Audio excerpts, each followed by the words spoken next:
It's English time! Hi, I'm Teacher Mitch. Come and join me as we learn English the easy way. Subscribe to my channel and hit the notification bell to keep updated with my latest uploads. Please also share and hit the like button if you appreciate my videos. Thank you! Hi there, Grade 7! Nasa week 3 na tayo ng ating English 7 lessons. Tapos na tayo sa part 1, which was about context clues. Proceed naman tayo sa discussion on affixes. Tara at simulan na natin!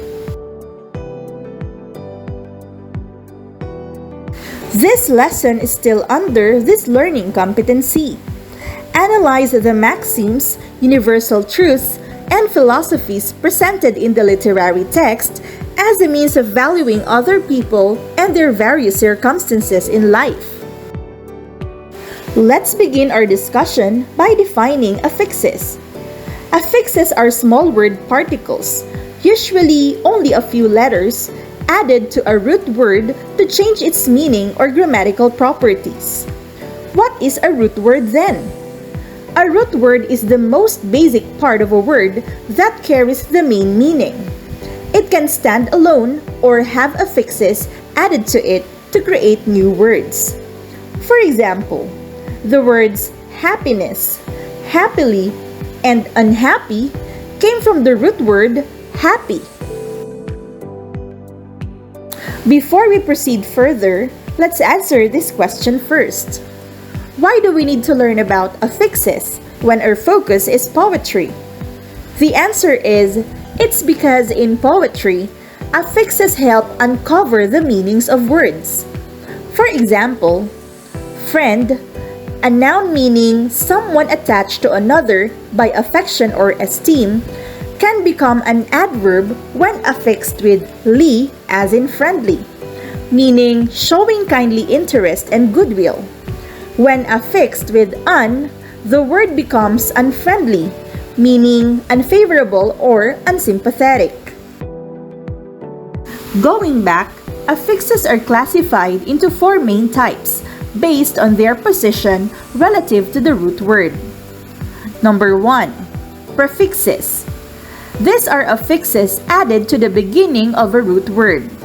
They usually change the meaning of the root word but generally do not alter its grammatical category.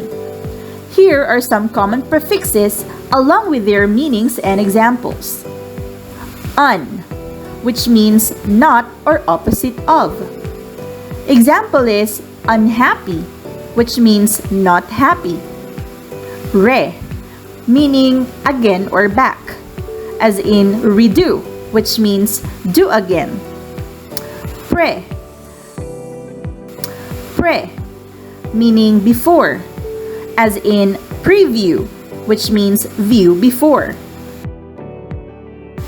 We also have dis, meaning not or opposite of, as in disagree, which means not agree.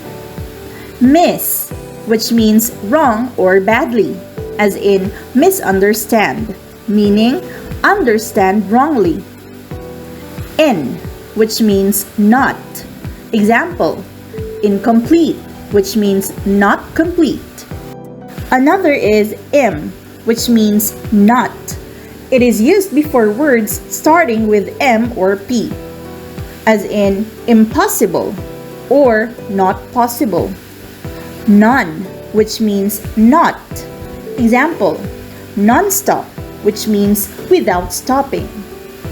Over, which means too much or above, as in overeat or eat too much.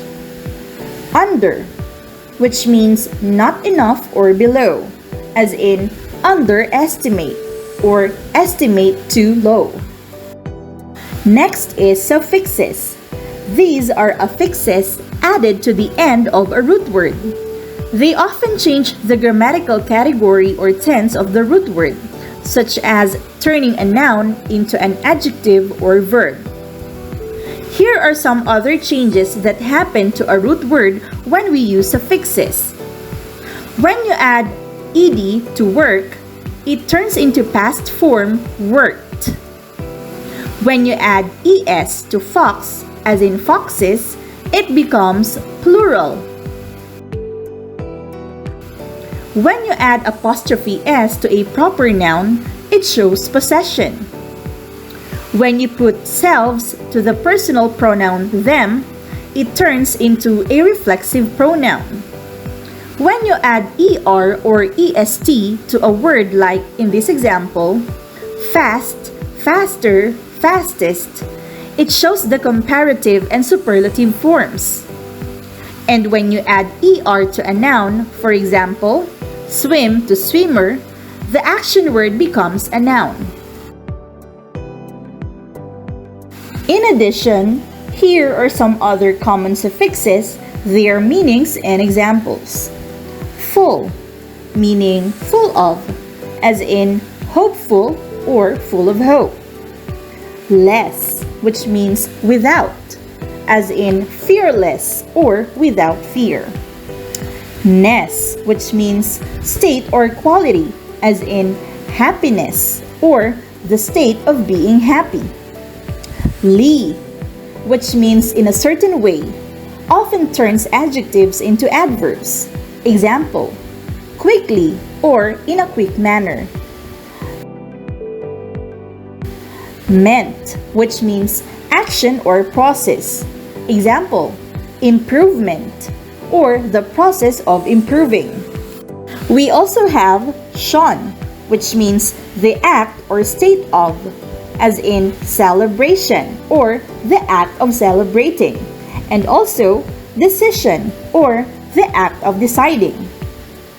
Or, meaning one who or something that performs an action, as in teacher or the one who teaches. Actor, one who acts. Able or able, meaning capable of being. Example, lovable or capable of being loved. We also have edible or capable of being eaten. Ist, one who practices or is concerned with, as in artist or the one who practices art. And also us, which means full of or having the qualities of. Example, dangerous means full of danger. Another type of affixes is infixes. These are a special type of affix that comes in the middle of a word. However, the English language doesn't use infixes. Infixes are more common in other languages including Greek, Austronesian languages like Tagalog, and indigenous American languages like Choctaw. The last one is circumfixes. Circumfixes are pairs of prefixes and suffixes always used together. Circumfixes in English are very rare, but the circumfix of N and N is seen in the common word enlighten, and the circumfix of M and N is seen in embolden. Now that we're done with our discussion, get ready to answer this activity. Enrich your vocabulary by learning to form new words from the given words inside the parentheses through affixation.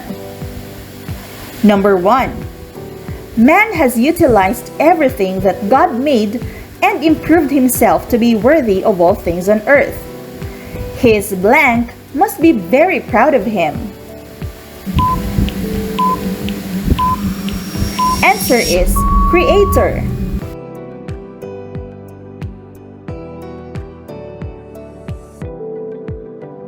Despite the abundance of blessings from God, people tend to go wayward and violate His laws. But the Lord is always blank to forgive him. Answer is merciful.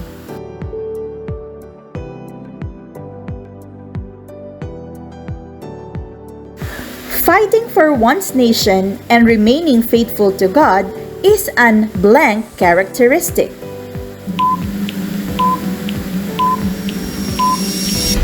Answer is honorable.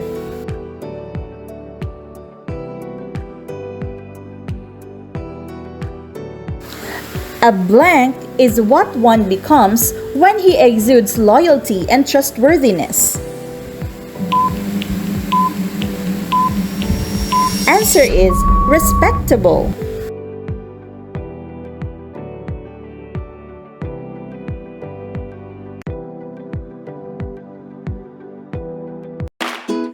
Thanks for watching!